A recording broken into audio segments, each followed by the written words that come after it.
त्यस्तै अर्को चाहिँ के त भन्दाखेरि उत्तरी अपटि बिज्झतु ब्रह्मलोक लोकुपग्गो होती भनेको चाहिँ के त अनि अति उत्तम हुने ठाउँ अरे।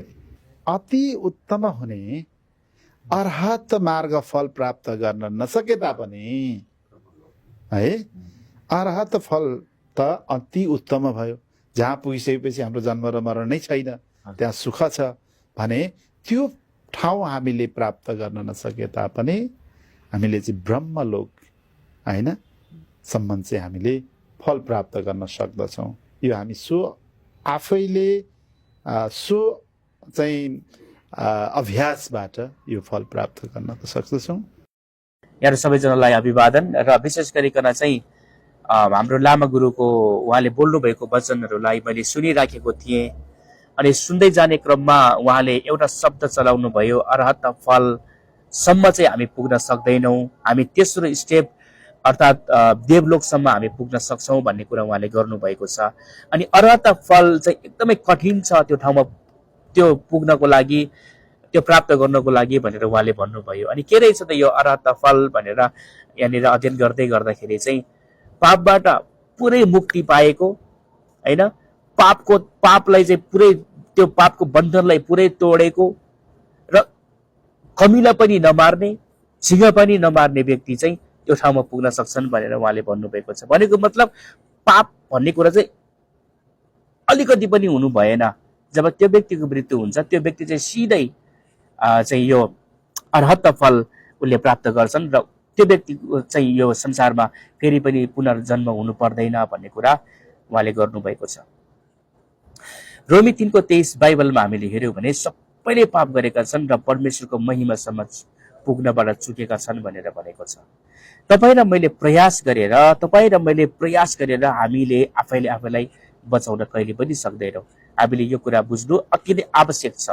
हामीले कहिले पनि आफूलाई बचाउन सक्दैनौँ। त्यसो हो भने के हो त? अर्हत फल हामीले प्राप्त नगर्ने त्यो शान्ति, त्यो आनन्द होइन, त्यो ठाउँमा के तपाईँ र म नपुग्ने? के त्यति कठिन छ र? अवश्य पनि कठिन छ, तर सजिलो बाटो म तपाईँलाई बताउन चाहन्छु कि त्यो अर्हत फल प्राप्त गर्नु हो भने तपाईँले एउटा बाटो हिँड्नु पर्ने हुन्छ। त्यो बाटो प्रभु येशू ख्रीष्टको बाटो।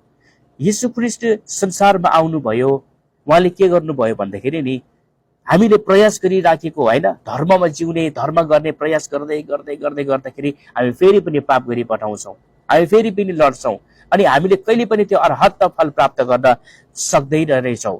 भनिसकेपछि अब यो व्यक्तिलाई मैले यो अर्हत फल होइन दिनको लागि चाहिँ मैले के गर्नु पर्यो भन्दाखेरि चाहिँ यो व्यक्तिले गरेको हरेक पापहरू चाहिँ म आफू बाटिदिन्छु र यो व्यक्तिको लागि म मरिदिन्छु र यो मेरो मृत्यु तर यो व्यक्तिको चाहिँ जीवन होस् भन्ने उहाँले चाहनुभयो।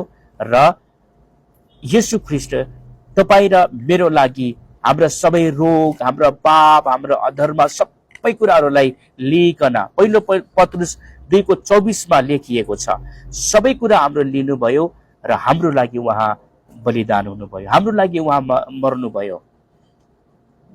र अब जसले त्यो मृत्युलाई विश्वास गर्छ, जसले येशू ख्रीष्ट मेरो लागि मर्नुभयो भनेर विश्वास गर्छन्, अब त्यो व्यक्तिले तपाईँले भन्नुभएको अर्हत फल प्राप्त गर्छन्, अनन्त जीवन प्राप्त गर्छन्।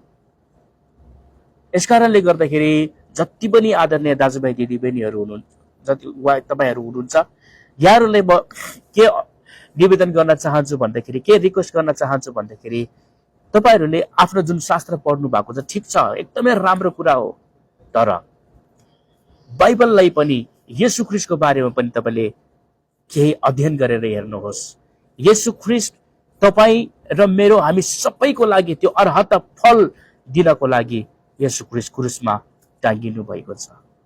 प्रभुले तपाईँलाई र तपाईँको घर घरानामा आशिष दिउन्। जय मसीह।